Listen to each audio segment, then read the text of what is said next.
Dead at night in the shadows, sneaking through the city streets. All the lies that we twisted. Welcome to another episode of the Curtis Zone, ladies and gentlemen. I am your host, Dylan J. Curtis, and I ask you to remember to hit that like, subscribe, and share button for more content here on the Curtis Zone, ladies and gentlemen. Today we are doing an episode on a very old series, a series that I personally was one of the many who watched. We're doing an episode on Jonny Quest. We've asked ourselves the complete history and current history of Jonny Quest, so we are doing it today, and I hope that everyone's excited because it's one of the classic shows that I have loved, my brothers have loved. It's gonna be amazing. Okay, like, subscribe, share, and of course remember to sit back, relax, and enjoy, ladies and gentlemen. Before we get started, as always, news, ladies and gentlemen. It has been reported that Disney Plus is starting to work on a Heroes for Hire series where Mike Coulter and Finn Jones will be returning with Kristen Cutter to reprise their roles as Luke Cage, Jessica Jones, and Iron Fist, with Daredevil doing an extended cameo, not having anything to do with the series, just doing a bit of a cameo in the series. Let's just wait for that. I personally cannot wait. The next piece of news is this. It has been reported that Russell Crowe and Henry Cavill will be joining each other in a Highlander movie, which is set to release in 2026. It's looking like it's going to be pretty amazing because I've seen The Witcher and Henry Cavill is a pretty good sword fighter, so let's see what he can do when he brings Highlander to life. The final piece of news is this. The casting process is almost complete for the new Street Fighter movie. The casting includes Jason Momoa playing the role of Blanca, Alan Rickman, who will be playing the role of Colonel Guile. You have Andrew Koji portraying the role of Ryu. You have Noah Centineo portraying the role of Ken.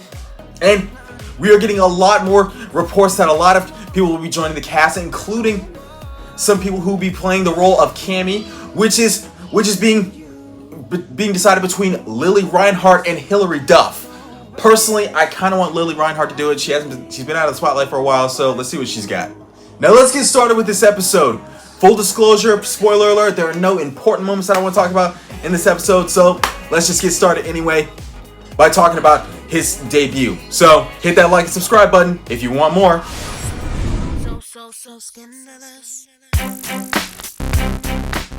Now, the original Jonny Quest cartoons premiered in 1964, September of 1964 to be more precise. It would have their final episode in March of 1965, and it was one of the main creations by John Hanna and William Barbera, who you may know have also created shows such as Scooby-Doo, Space Ghost, and Birdman and the Galaxy Trio. Though this series was short-lived, it would also have another series come after it called The New Adventures of Jonny Quest, which premiered in 1984. This was until 1994 when the series would get yet another reboot called The Real Adventures of Jonny Quest, which lasted 2 seasons, but still amazing nonetheless. Since then, Jonny Quest has been off the air and has been revamped as cameos in certain other Hanna-Barbera shows. He's even had a cameo in one of the Space Ghost comic books.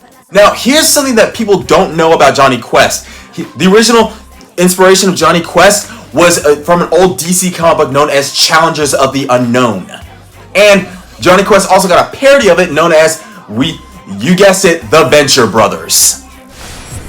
The Jonny Quest cartoons follows the story of Johnny, who lost his mother when he was at a very young age. At age 11, Jonny Quest would grow up and become one of the most prolific masters of judo. He'd also master a lot of adventuring. He's also one of the smartest kids that you'll ever have the fortunate pleasure of meeting. Being a master of engineering and physics, Johnny is also one of the most dangerous kids ever because he refuses to listen to authority, including his tutor, Racer Bannon, who was hired by Dr. Benton Quest to tutor him and also protect him. Dr. Benton Quest, who you don't know, is also one of the smartest characters in animated television history. There's also Johnny's best friend, Haji Singh. Haji, who is an Indian kid with a lot of mystical abilities. That's enough about the fictional origin, though.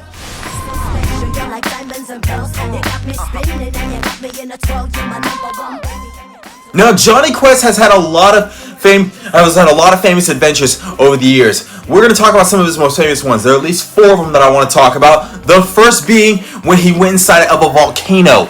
Jonny Quest and his crew went inside of a volcano to stop it from erupting and taking out an entire village of innocent people inside of it. That happened in the 1960s version.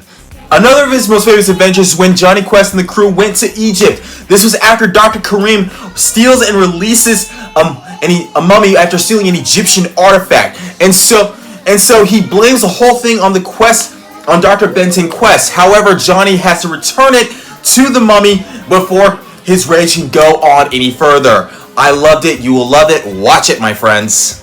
Another of his most famous adventures is in the 1986 version, when Jonny Quest and the crew would go back in time to the 1940s, more specifically during World War II, in order to find the location of a sunken Nazi submarine which was holding a lot of artifacts.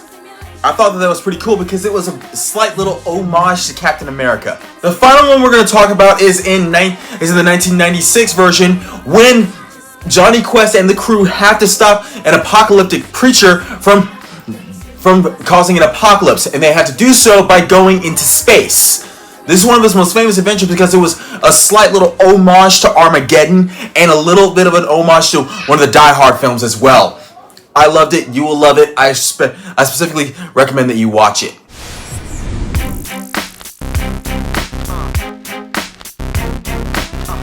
Like I said, the future of Jonny Quest is a bit iffy in the air right now. Warner Brothers has not announced anything that they're going to do with Jonny Quest or any other of the original Hanna-Barbera cartoons. However, we have been hearing a lot of good things so far about Jonny Quest, such as the fact that Jonny Quest will be revamped one more time, at least one more time on HBO Max. But that is just a rumor from what we've heard. Like I said, it's a bit iffy.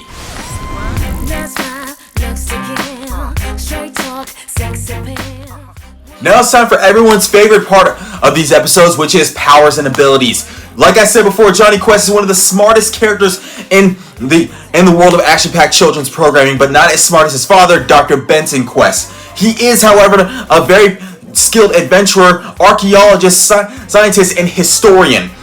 Combine that with the fact that he knows judo, his amazing agility, speed, and the fact that he has amazing strategic abilities as well, and you got yourself one amazing explorer in the world of action-packed children's programming.